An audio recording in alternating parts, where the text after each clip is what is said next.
우리가 인생을 살다 보면 마치 환한 빛이 비치는 것처럼 내 인생에 너무나 행복하고 기쁘고 즐겁고 소중한 순간들이 생겨날 때가 있습니다. 이거 남들에게 좀 보여주고 자랑하고 싶은 순간들이죠. 그런가 하면 때로는 내 인생에 굉장히 짙은 어두운 그림자가 드리워져서 그것 때문에 굉장히 힘들 때가 있습니다. 남들이 알까봐 두렵기도 하고 정말 이 지긋지긋한 그림자에서 좀 벗어나고 싶은 그런 순간을 통과할 때도 있습니다. 근데 여러분 그거 아시죠? 어린아이들이 처음에 그림자라는 걸 알고 놀라는 거, 막 도망가는데 그림자가 계속 따라오는 거예요. 그것처럼 우리 인생 가운데 드리워진 이 그림자도 계속 우리를 따라다니기 마련입니다. 여러분이 잘 아시는 레미제라블, 그 장발장 이야기 아시죠? 장발장은 빵 한 조각을 훔친 죄로 인해서 감옥에 갇혔는데 4번 탈옥을 시도하다가 다 실패하고 그것 때문에 수감 기간이 연장되어서 무려 19년 동안 감옥에 있다가 나오게 되었습니다. 그날 이후로 장발장은 자기의 어두운 그림자, 감옥에서 19년 살았던 이 어두운 그림자를 떨쳐버리려고 굉장히 많은 노력을 했습니다. 이름도 마들렌이라는 이름으로 바꾸고 열심히 일해서 공장을 세워서 공장 주인이 되었습니다. 더 열심히 일하고 착한 일도 많이 하고 해가지고 나중에는 한 도시의 시장이 되었습니다. 하지만 그의 과거를 아는 경관이 계속 따라다니죠. 자베르 경감 계속 따라다니면서 너 장발장이지를 밝히려고 애쓰는 그 사람의 이야기가 계속해서 나옵니다. 여러분에게는 좀 감추고 싶은 옛날의 아픈 이야기들이 없습니까? 대학 가고 싶었는데 형편이 안 좋아서 못 가신 분, 젊은 혈기로 술 한잔 먹고 사고 쳐가지고 그 굴레가 계속 따라다니는 분, 사랑하는 사람에게 배신당한 사람, 그리고 요즘 가끔씩 뉴스에 나오기는 하는데 많은 돈을 들여서 성형에 성공했는데 어디선가 자꾸 고3 때 졸업 앨범이 돌아다니는, 정말 좀 끊어버리고 싶은데 계속 따라다니는 나의 어두운 그림자들이 여러분도 어쩌면 있을 겁니다. 장발장을 따라다니는 그 자베르 경감이 있다면 우리 신앙인들에게도 계속 누군가가 따라다니면서 넌 안 돼, 넌 실패자야, 너는 자격 없는 사람이야 계속 이야기하는 존재가 있습니다. 바로 마귀입니다. 마귀는 끊임없이 우리의 어두운 그림자를 들추어내기를 원합니다. 그리고 우리가 거기에 빠져서 꼼짝 못하기를 원합니다. 오늘 본문에도 그런 사람들이 등장합니다. 오늘 본문에 보면 7명의 제자가 디베랴 호수, 우리가 자주 쓰는 말로 갈릴리 호수에서 물고기 잡는 장면이 나옵니다.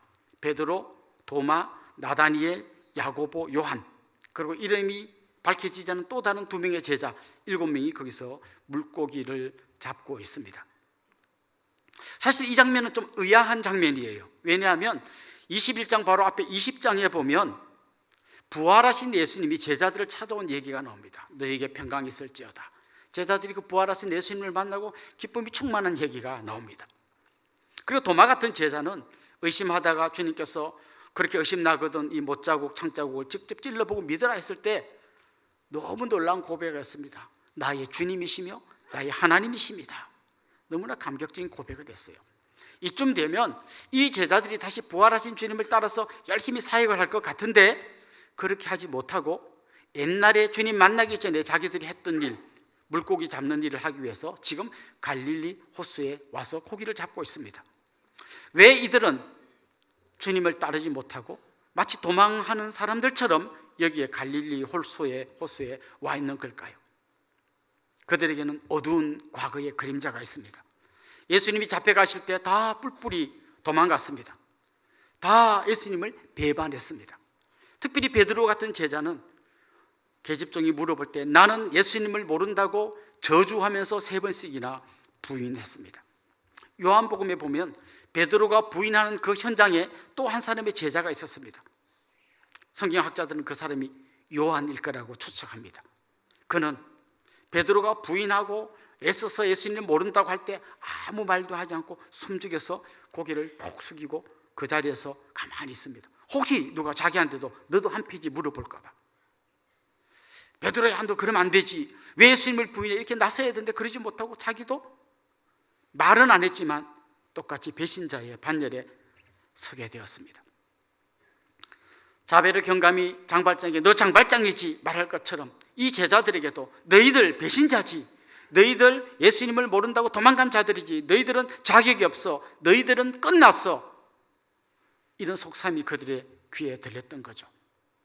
결국 그들은 수능을 망치고 풀이 주고 나오는 수험생처럼 더 이상 주님을 따르지 못하고 다시 옛날에 하던 일, 업으로 돌아가 있습니다. 그런데 이게 웬일입니까? 오늘 본문을 보면 그날따라, 안 그래도 지금 마음이 힘든데 그날따라 밤새도록 물고기를 잡았는데 한 마리도 잡지 못한 너무 어처구니 없는 일이 일어났습니다. 마음도 힘든데 물고기까지 안 잡힙니다. 그런데 여러분, 그런 심리 아십니까? 이럴 때는요, 되게 화도 나지만 차라리 약간 위안이 되기도 해요. 어떤 심리인가 하면요, 뭔가 큰 잘못을 했는데 약간 벌을 받고 나면 약간 이렇게 용서될 것 같은 그런 거 있잖아요. 지금 혼나고 있는 거죠. 주님을 배신한 그 죄값으로 나 지금 혼나고 있어. 이제 이걸로 약간 털고 갈 것 같은 약간의 그런 마음도 아마 들 수 있었을 것 같아요. 그런데 여러분, 사실 갈릴리 호수에서 평생 물고기 잡은 사람들이 밤새도록 한 마리도 못 잡는 거, 이거 절대 쉬운 일 아닙니다. 많이 잡는 것도 어렵지만 한 마리도 못 잡는 것도 이거 절대 쉬운 일 아니에요. 저는 가끔씩 수능에 이번에 0점이 몇 명이다 이렇게 뉴스 보면요, 이거 정말 대단하다 생각해요. 물론 그중에는 백지를 냈거나 뭐 부정행위를 해서 0점 된 사람도 있겠지만, 만약에 1번부터 끝번까지 다 했는데 0점이면 저는 이런 사람 특차로 합격시켜줘야 된다 생각해요. 제가 얼마 전에 한 앱을 봤는데요, 그 앱에 뭔가 하면 오답을 맞춰야 통과되는 앱이 있더라고요. 그 문제를 오답만 찍어야 돼. 정답을 말하면 바로 탈락이에요. 그런데 제가 그걸 잠깐 보면서 이런 생각을 했어요. 오답을 다 찍으려면 정답을 알아야 찍겠더라고요. 어느 게 오답인지를 모르잖아요. 그러니까 어느 게 정답인지를 알아야 오답을 찍을 건데, 와, 수능 전체를 오답을 찍을 수 있는 건 대단한 능력인 것 같아요.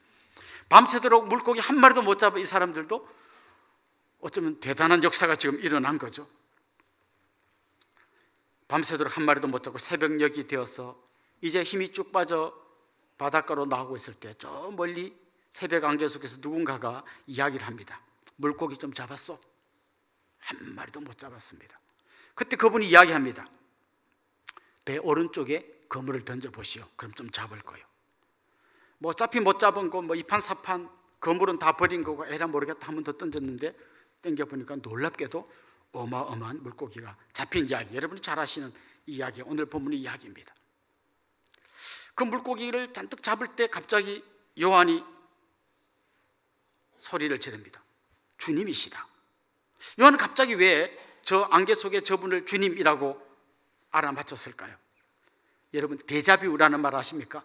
언젠가 한번 내가 경험해 본 것 같은 일이 또 일어나는, 뭐 우리말로 기시감이라고 하는, 그의 마음속에 어떤 데자뷰가 떠올랐던 거죠. 오래전에 베드로, 야고보, 요한 이런 제자들이 주님께 처음 부름 받을 때도 이런 비슷한 일이 있었거든요. 밤새도록 물고기 한 마리도 못 잡았는데 예수님이 나타나셔서 깊은 데로 가서 그물을 던졌더니 엄청 많이 잡은 이 이야기, 그때랑 거의 같은 이야기가 일어나는 걸 보면서 저분 주님이시다라고 소리친 거예요. 그 말을 듣고 보니 베드로도 맞아, 주님 맞구나 생각이 들었던 거죠. 근데 역시 베드로는 성격이 좀 급합니다. 이 물고기를 가득 실은 이 배를 끌고 주님께 가기에는 지금 마음이 너무 급하죠. 바로 바다로 뛰어내려서 첨벙첨벙 주님에게로 달려갑니다. 그 거리가 요즘식으로 환산하면 한 90m 정도 되더라고요. 그래도 꽤 멀지 않은 그를 첨벙첨벙 뛰어갑니다. 아마 온몸이 바닷물로 다 젖었겠죠. 근데 주님 앞에 딱 갔더니 주님께서 숯불을 피워두고 계시고 그 위에 물고기와 떡을 굽고 계셨습니다. 자, 지금 오늘 이 이야기를 가만 보면요, 주님께서 특별히 뭐라고 말은 많이 안 하시는데 이 여러 가지 주님이 하시는 일이 일종의 퍼포먼스를 하고 계시는 거예요. 말 대신에 주님이 어떤 여러 가지 장치를 설정해 놓고 이걸 통해서 제자들에게 무언의 말씀을 하고 계시는 거예요. 몇 가지 장치들이 있는데 첫 번째는 숯불이라는 장치를 한번 봅시다. 지금 이 제자들이 이제 나와가지고 주님 앞에 오니까 숯불을 피워놨다 이렇게 돼 있잖아요. 이 숯불이란 이 단어가 요한복음 18장 18절에도 나옵니다. 한번 잠깐 볼까요? 한번 같이 읽어봅시다. 그때가 추운 고로 종과 아랫 사람들이 불을 피우고 서서 쬐니 베드로도 함께 서서 쬐더라. 여기에 불을 피우고라는 이 불이란 단어하고 오늘 본문에 나온 숯불이 헬라어로 같은 단어예요. 자, 근데 이 모닥불을 피우는 이 그림은 베드로에게 뭔가를 확 떠오르게 만드는 그림이에요. 어떤 그림일까요? 그가 예수님을 부인할 때 그 현장이 이렇게 숯불을 피워놓고 사람들이 다 불 쬐는 바로 그 현장이었습니다. 그는 바로 그곳에서 예수님을 부인했습니다. 그렇기 때문에 이 불을 보는 순간 베드로는 본능적으로 딱 떠올랐을 거예요. 주님을 부인했던 그 시간이. 그런데 주님은 이 불을 피워놓고 베드로에게 너 왜 그랬니? 너 그때 왜 나 모른다고 했니? 왜 그때 너 나 배신했니? 이런 걸 물어보는 대신에 떡과 물고기를 구워서 그에게 먹여주고 계십니다. 주님은 그에게 따지는 대신에 오히려 무언의 대화를 하고 있는 거죠. 너 밤새 힘들었지, 춥지, 여기 가서 불 좀 쬐, 배고팠지, 이거 먹어. 지금 주님은 뭐라고 계시는가 하면 배신의 아이콘이었던 이 모닥불을 위로와 용서의 아이콘으로 바꾸어주고 계시는 거예요. 이날 이후로 베드로는 이런 모닥불을 봤다면 배신이란 단어가 떠오른 게 아니라 위로, 용서, 따뜻함 이런 단어가 떠올랐을 거예요. 주님이 지금 이 모닥불로 그의 과거를 덜치워내서 책망하시는 게 아니라 오히려 그의 과거에 있었던 아픔과 상처를 치유하시고 회복시키시고 만져주고 계시는 거죠. 그 짙은 그림자가 드리워져 있던 베드로의 그 과거에 그 그림자가 보이지 않을 정도의 강력한 빛을 비춰가지고 그거를 다 없애버리고 계시는 거죠. 성도는 이런 삶을 살아가는 사람들이에요. 진짜 예수님을 제대로 인격적으로 경험한 사람들은 그 주님을 통하여 자기의 아픈 과거, 부끄러웠던 이야기들, 상처와 여러 가지 죄악들을 다 씻어버리고 주님께서 주시는 그 따뜻함과 위로를 새롭게 경험하고 새롭게 출발하는 것이 바로 성도의 진정한 삶인 것입니다. 전라남도 신안군에 가면 정도라고 하는 아주 예쁜 섬이 있습니다. 그 섬에 여러 칼라를 보라색으로 딱 맞춰 놓아가지고 굉장히 예쁜 섬이에요. 경치도 너무너무 아름답고요. 석양, 너무너무 아름다운 섬입니다. 그런데 이 섬에 가면 문중경 전도사님의 기념관이 거기에 있습니다. 문중경 전도사님이 어떤 분인가 하면 1891년생이에요. 그러니까 굉장히 옛날 분이죠. 이분은 17살 때 시집을 갔는데 시집 가자마자 남편에게 소박당했습니다. 남편이 더 이상 이 여인과 가까이 하지 않고 딴 여자랑 계속 놀아나는 거죠. 그 첫 시집 가자마자부터 요즘 17살이면 애기인데 그 어린 나이에 엄청난 상처를 받고 아픔 가운데서 근근히 살아갔습니다. 그래도 시아버지가 좀 챙겨주는 바람에 시아버지와 같이 살았는데 그 시아버지마저 돌아가시고 나니까 이 여인은 이제 목포에 나와서 싹바느질을 하면서 하루하루 연명하고 있었어요. 그런데 그때 우리 한국에 아주 여러 부흥사들이 많이 지방을 다니면서 집회를 했는데 이성봉 목사님이란 분이 그곳에 와서 집회를 했어요. 그때 이분이 큰 은혜를 체험했고 이성봉 목사님이 이분에게 권유해서 서울에 가서 신학을 공부하고 전도사님이 됐어요. 그리고 다시 이 전라남도 신안군 내려와서 아까 말씀드린 그 정도 이 섬에 들어가서 복음을 전하기 시작했습니다. 정도뿐만 아니라 인근에 있는 섬들을 돌아다니면서 복음을 전했는데요. 기록에 보면 1년에 고무신이 9켤레가 닳아서 없어질 정도로 다녔다는 거예요. 복음도 전하고 옆에 섬에 편지 좀 전해주려면 갖다 주고 뭐 좀 사다 주려면 사다 주고 끊임없이 그들을 만나고 복음을 전해가지고 수많은 사람들이 예수님 믿게 됐고요. 지금도 정도의 기독교 인구가 몇 프로인가 하면 90%예요. 거기는 절도 하나도 없고 성당도 없고 교회는 굉장히 많습니다. 이 전부 다 이 문중경 전사님이 곳곳에 이렇게 교회를 개척해서 세웠던 거죠. 나중에 이분은 일제에게 끌려가서 신사참배 거부한다고 고문을 당하기도 했고 6.25 때는 자기는 목포에서 살 수 있는 상황인데 그 섬에 있는 정도에 있는 그 성도들을 살려야 된다고 들어갔다가 좌익 세력들에게 잡혀서 죽창으로 찔려서 순교당한 그런 분이십니다. 이분의 과거를 생각하면 너무나 안타까운 얘기. 정말 이분은 자기의 신세를 한탄하면서 나는 저주받은 인생이야, 나는 정말 소망 없는 인생이야, 그러면서 살 수 있는 그런 사람이었을 거예요. 그러나 예수님을 만나면서 그의 아픔과 과거의 상처들이 치유되면서 그는 너무나 귀한 주님의 종으로 쓰임받다가 떠나간 거죠. 주님은 이 여인의 인생에 정말 강력한 빛을 비춰주셔서 그 모든 어두움을 다 날려보내 주셨습니다. 저는 오늘 여러분들이 그 주님을 만나기를 소망합니다. 주님께서 피워두신 숯불 곁으로 여러분이 나오시면 좋겠어요. 얼어붙은 여러분들의 마음이 이 숯불에서 녹아내리기를 원하고, 상처로 울룩진 여러분들의 마음이 주님의 놀라운 능력으로 치유되고 회복되는 역사가 일어나기를 간절히 소망합니다. 사랑하는 딸아, 오빠 대학 보내고 너는 여자라고 공부 잘하는데도 불구하고 그냥 대학 안 보낸 아버지 때문에 힘들었지. 이리 와, 여기서 이 불을 좀 쬐거라. 그리고 너의 마음에 있는 이 꽁꽁 얼어붙은 이 마음이 좀 녹아지면 좋겠구나. 사랑하는 아들아, 알코올 중독 아버지한테 맨날 얻어터지고 밤에 잠 못 자고 처마 밑에서 울었던 너, 그것 때문에 아버지를 죽이고 싶을 정도로 힘들어했던 너의 그 아픈 상처가 이 모닥불 곁에서 좀 치유되면 좋겠다. 주님은 그를 불러오십니다. 김집사야, 주님 일하느라고 열심히 하다가 제대로 안 풀려가지고 낙심하고 주저앉아 있니? 이리 와라. 주님이 지금 우리를 주님의 모닥불 곁으로 초청하고 계십니다. 어쩌면 지금도 여러분 삶 가운데 경제적인 문제로, 건강의 문제로, 깨어진 관계 때문에 힘들어서 눈물 흘리는 분이 있는지 모르겠습니다. 주님께서 여러분의 눈물을 닦아주시고 상처를 치유해 주시고 그 과거의 짙은 그림자를 주님의 빛으로 날려보내주시기를 주님의 이름으로 축원합니다. 그렇습니다. 주님은 이 모닥불이라고 하는, 이 숯불이라고 하는 장치를 통해서 그의 어두웠던 과거를 위로와 용서로 바꾸어 주셨습니다. 두 번째 주님께서 준비하신 한 장치가 있는데 그건 바로 물고기입니다. 좀 전에도 말씀드렸다시피 이 물고기를 잡는 이 사건은 오래전에 베드로, 야고보, 요한이 처음 주님께 부름 받았을 때 일어났던 것과 비슷한 이야기입니다. 그때 어떤 일이 있었습니까? 그때 주님께서 밤새도록 물고기를 못 잡은 이들에게 찾아오셔서 깊은 데로 가서 그물을 던져라 말씀하셨고 많은 물고기를 잡았습니다. 그런데 이 사건은 물고기 많이 잡은 사건이 아니고 이 사건을 계기로 그들이 주님의 부름을 받게 됐습니다. 베드로가 뭐라 그랬습니까? 그때 주님, 저 죄인입니다. 저 주님과 함께 있을 수 없는 존재입니다. 저를 떠나십시오. 그런데 주님은 그때 베드로에게 뭐라고 말씀하셨습니까?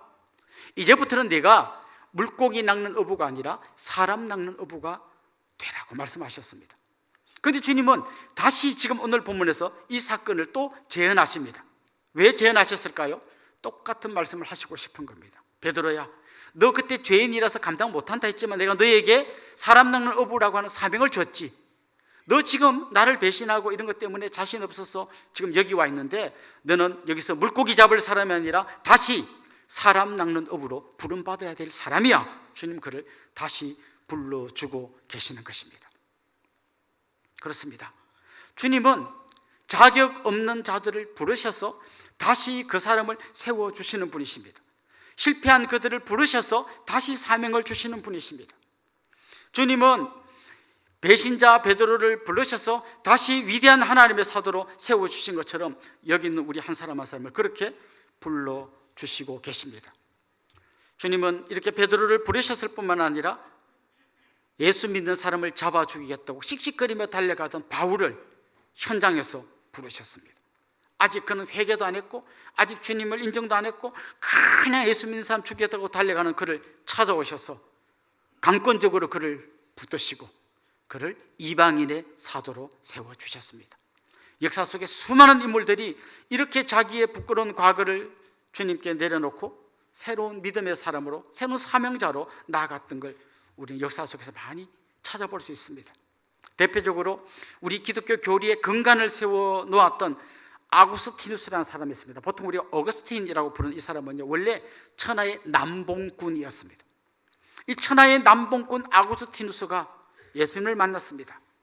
그리고 그가 완전히 회심했고 그가 세워놨던 이 기독교의 교리들의 근간이 그를 이어오면서 우리에게까지 전해주고 있습니다. 우리는 요즘 그를 부를 때 남봉꾼 아구스티누스라고 부르지 않고 성 아구스티누스라고 부릅니다. 그렇습니다.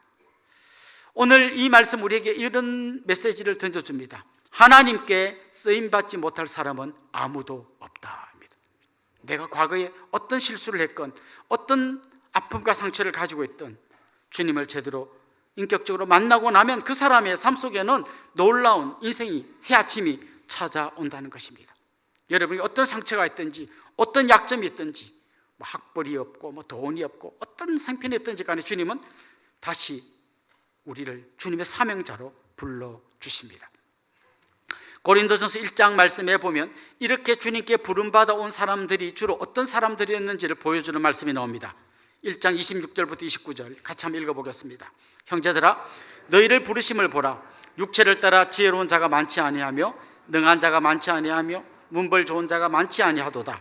그러나 하나님께서 세상에 미련한 것들을 택하사 지혜 있는 자들을 부끄럽게 하려 하시고 세상에 약한 것들을 택하사 강한 것들을 부끄럽게 하려 하시며 하나님께서 세상에 천한 것들과 멸시받는 것들과 없는 것들을 택하사 있는 것들을 폐하려 하시나니 이는 아무 육체도 하나님 앞에서 자랑하지 못하게 하려 하심이라. 아멘. 주님이 이렇게 이런 퍼포먼스를 통해서 이 물고기 잡는 사건을 통해서 다시 내가 너희를 부르고 있다는 것을 보여주셨습니다.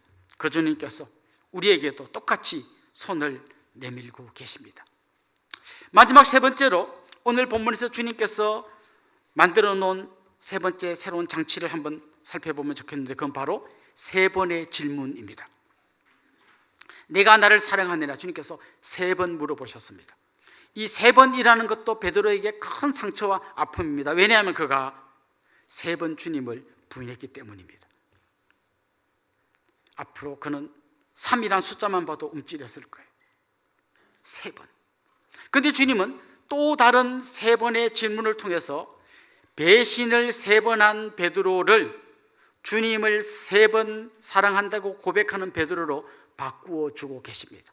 더 이상 이 3은 배신의 숫자가 아니라 사랑의 고백이 되게 주님께서 그에게 묻고 또 물어보고 계십니다. 그렇습니다. 주님께서 베드로에게 이렇게 말씀하시는 거죠. 베드로야, 나는 너를 새롭게 부르기를 원한다. 근데 이제 너에게 중요한 것은 과거의 어두운 그림자가 아니라 지금 내가 나를 사랑한다고 고백하는 그 고백 가지고 너는 나를 따를 수 있을 거야. 이렇게 말씀하고 있는 것입니다. 주님께서 물어보시는 내가 나를 사랑하느냐라고 물었던 이 사랑은 어떤 사랑일까요? 주님께서 먼저 제자들에게 보여주신 바로 그 사랑입니다.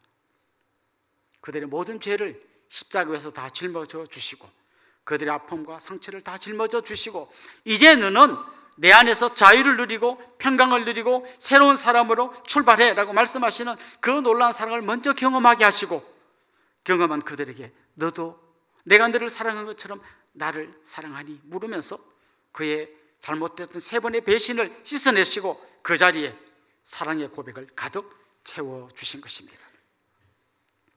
여러분, 사랑하면 다 됩니다. 결혼하실 때 요즘 젊은이들이 결혼 안 하는 이유가 뭔가 하면 결혼해봐도 집도 못 살 거고 돈도 없고 뭐 애도 못 키울 거고 결혼 안 한다. 아직 사랑이 뭔지 모르는 고백이에요. 여기에 우리 아버지 세대들 그런 분들 많지 않습니까? 새방에서 사과 박스 엎어놓고 달력 한 장 찢어서 그 위에 덮어놓고 거기서 식사하면서도 얼마든지 가정을 세울 수 있었던 비결은 사랑 때문이었잖아요. 우리가 주님 따라가는데 환경이 우리를 방해할 수 없습니다. 우리의 어두운 과거가 우리의 발목을 붙들 수 없습니다. 나의 가진 것 없음, 부족함, 연약함 이런 것들이 우리를 방해할 수 없습니다. 우리 안에 진짜 주님을 향한 사랑의 고백이 있다면 주님은 우리에게 주님의 가장 귀한 양을 맡겨주실 겁니다. 내 양을 먹이라, 내 양을 치라, 내 양을 돌보아주라 말씀하실 것입니다. 사랑하는 성도 여러분, 더 이상 과거의 어두운 상처가 여러분의 발목을 붙들지 못하게 하십시오. 이제 여러분은 그리스도 안에서 새롭게 된 피조물입니다. 그리스도 안에서 다시 용서받고 부름받은 사명자들이십니다. 복음을 전하지 못할 사람은 아무도 없습니다. 온 교회가 복음을 전하는 자리에 났을 때 여러분도 기꺼이 제가 여기 있습니다. 저를 보내주십시오. 고백하며 나아가는 믿음의 사람들이 될 수 있기를 주님의 이름으로 축원합니다.